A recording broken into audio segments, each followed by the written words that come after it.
Star Trek Picard, Season 2, Episode 1, The Stargazer. Boy, was that a disjointed mess. It starts out where you see Picard and the rest of Season 1's crew, with the exception of, what's her name? Soji. The only one who wasn't there was Soji, but everybody else was there. And the Borg are attacking the ship.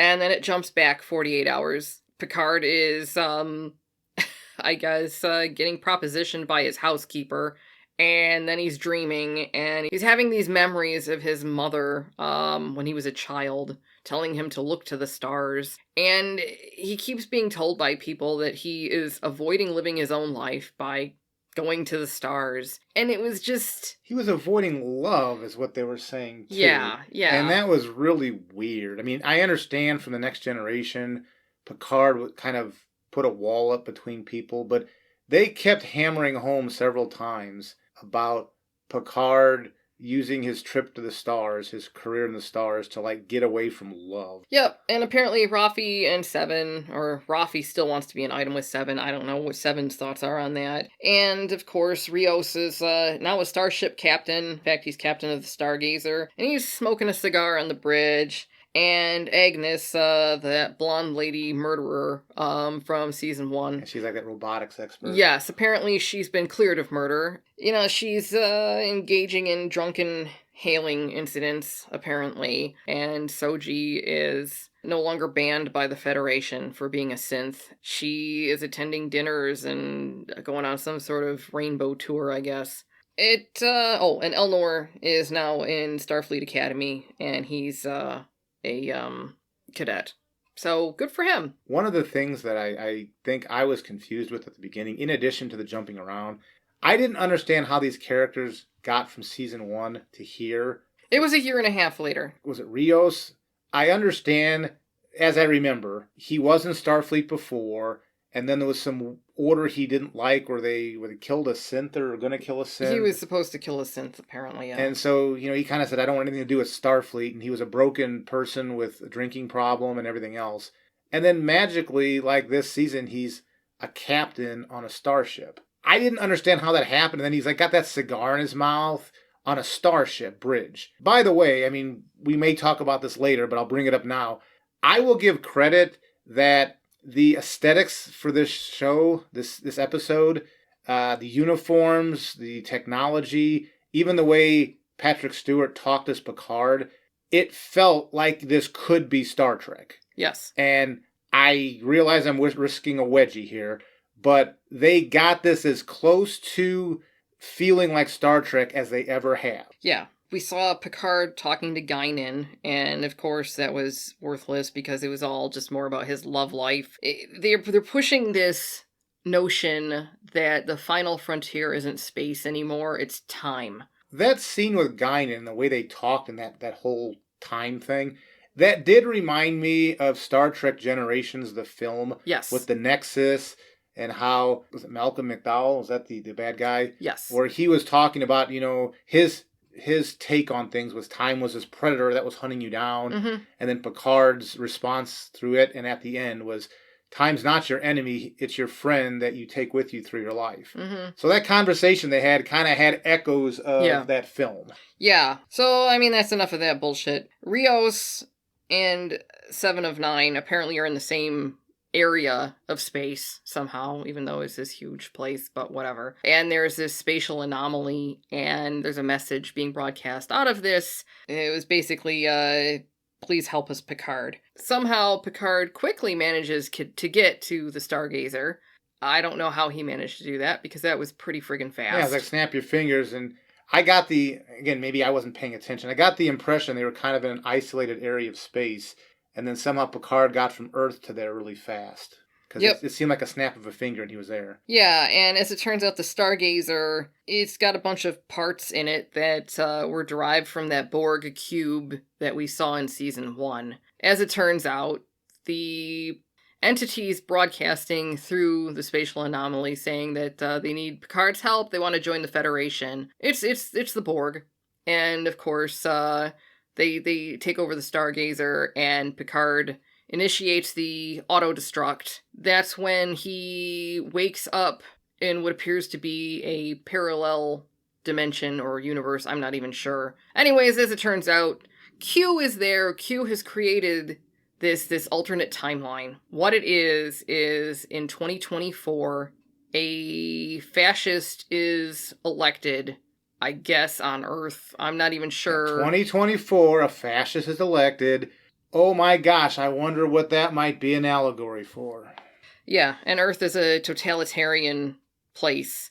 I guess this season is going to be how everybody's life is different because of this one event in history being changed. I'm not going to say anything right now. It just seemed very heavy-handed, and I know I've seen a lot of people that I know who identify as liberals are very, very concerned that Donald Trump is going to be reelected in 2024. And it just feels like, and I know a lot of people had complaints about season 1 and Brexit and the messaging in season 1 about Donald Trump and Trump supporters.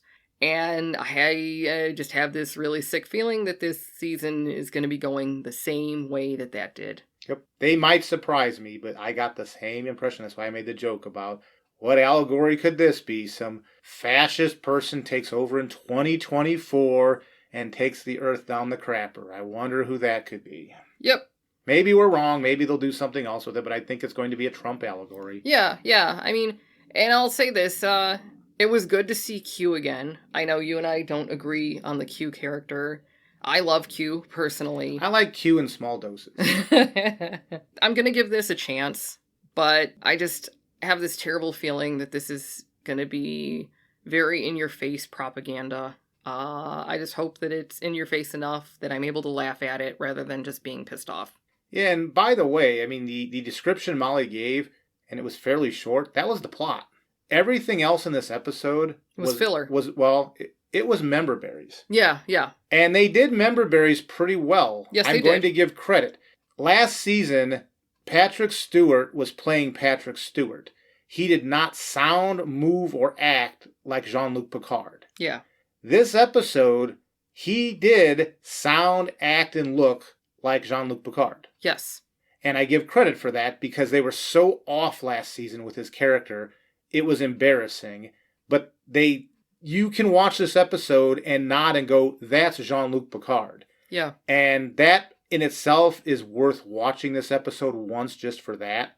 The music, they must have licensed music from The Next Generation because there were these undertones of The Next Generation theme song going through a lot of the episode. Yeah. And that did help quite a bit for it to feel like it was a continuation of The Next Generation. Well, I think, and this is just my thoughts on this, it looked like they invested more money into it this season, at least in this first episode. Yep. And certainly it seems like money must have been diverted from Star Trek Discovery because that's looked like a lot of crap. Well, that reminds me, remember, again, going back to Stargate, when Stargate SG-1 got toward the end of its run and Atlantis was running. Yes. You could tell SG-1's budget was slashed. And yeah. And Atlantis was still having the visual effects and stuff. Mm-hmm. I think that's the case here, where that money's being diverted from Discovery to Picard and probably Strange New Worlds. Yeah. Yeah, so I mean, maybe this season will surprise me. Maybe it won't be all about Trump and Trump supporters. Maybe they'll just be warning about totalitarianism in general. We'll see. I have a sneaky suspicion that this is not going to be the case, but you know what? I'm willing to give it a shot. I did want to mention before we move on, because I wanted to give credit for what they did right. I mentioned that Picard sounds and acts and moves like Picard. Yes. They got some music from the Next Generation.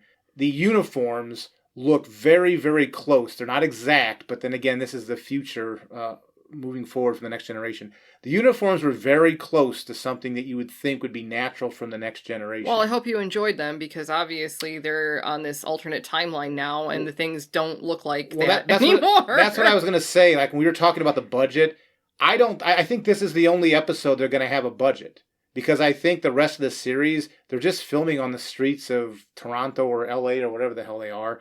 Because after the episode, they said, coming up this season on Picard. Yeah. And they showed a compilation of stuff, and it just looked like a bunch of people on normal city streets. Well, it's taking place in 2024. Yep.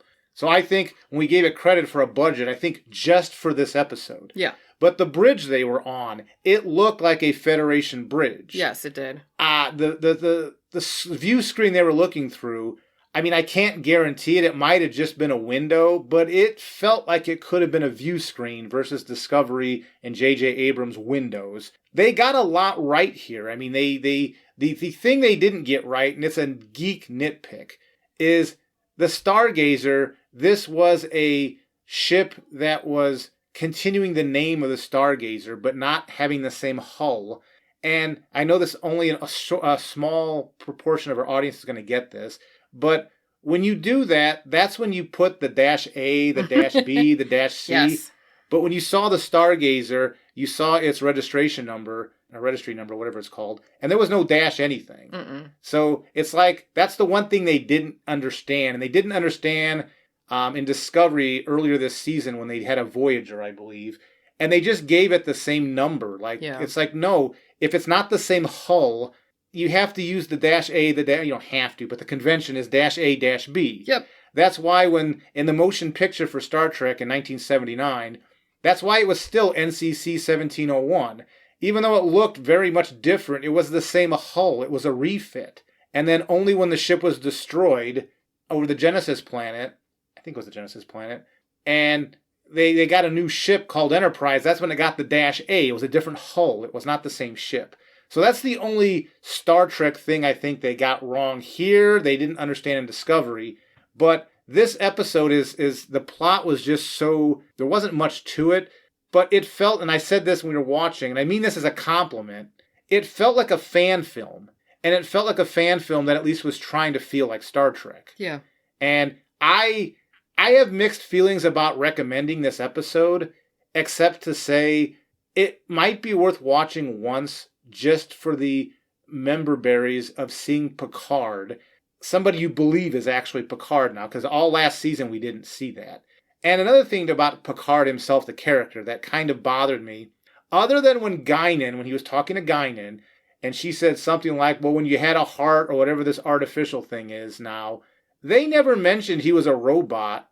Maybe they know how stupid that is, and so they don't want to. No. There was a part where Agnes said to Picard that he looked absolutely positronic. But what I'm saying is, like, in the narrative, other than these little jokes, yeah, they weren't, like, pushing, you're in a robot body now, or doing anything with a robot body. They're not mentioning it, because I thought they would actually spend quite a bit of the beginning of the episode talking about that, because if that happened to me, that would be a big freaking deal. Yeah, I don't think that's something they want to explore, though. No, I think they know it's stupid. Yeah, well, it was a big mistake. They shouldn't have done that in season 1. They just shouldn't have. I can't recommend this to anybody right now. I'll have to wait and watch more episodes to see if it's worth watching. Otherwise, just as a standalone episode, why bother? I'm going to recommend it just for the Trek. They made an attempt to feel like Star Trek. That is not a defense that they got this right, because I agree with you. I think they're going to screw this up royally. Yes.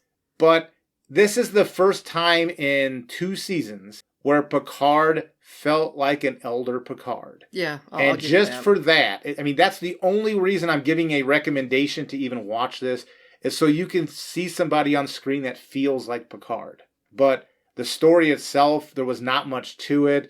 It was more, I mean, I think it's going to go down a ridiculous path that's not going to make any sense. Mm-hmm. John Delancey, I'm pretty sure, is going to be wasted. When he first appeared, they de-aged him, and that actually was kind of fun, but he was kind of in the back, so you couldn't tell in the back. The camera was far away from him. Mm-hmm. And then he's like, oh, well, you aged, I'm going to age too, and he snapped his finger and made himself old.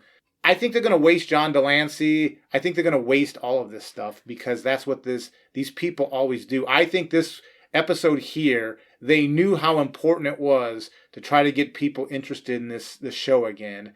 And I think they've partially succeeded, because I am giving a partial recommendation to watch this just to see somebody who feels like Picard on screen. But the story there was no story. That Rios walking around with a cigar hanging out of his mouth. I mean, every time he did that, I thought it was stupid. I would agree. There was no cool factor there. It was just stupid. 7 of 9... As much as I said Picard feels like Picard again, 7 of 9 is continuing down the path of what she was last season. she doesn't feel like 7 of 9 to me at all. I mean, she didn't to me, but, No. maybe that'll change. No, I agree. So I'm going to recommend it for member berries only. There's nothing here for plot. There's no rewatchability. I'm going to say, if you're so desperate for something, some fan fiction that feels like Star Trek in some way, that's the only recommendation I'm giving here. There is no story here to latch on to that you would ever want to rewatch again. Yep, the best part of the whole episode was when Q showed up at the end.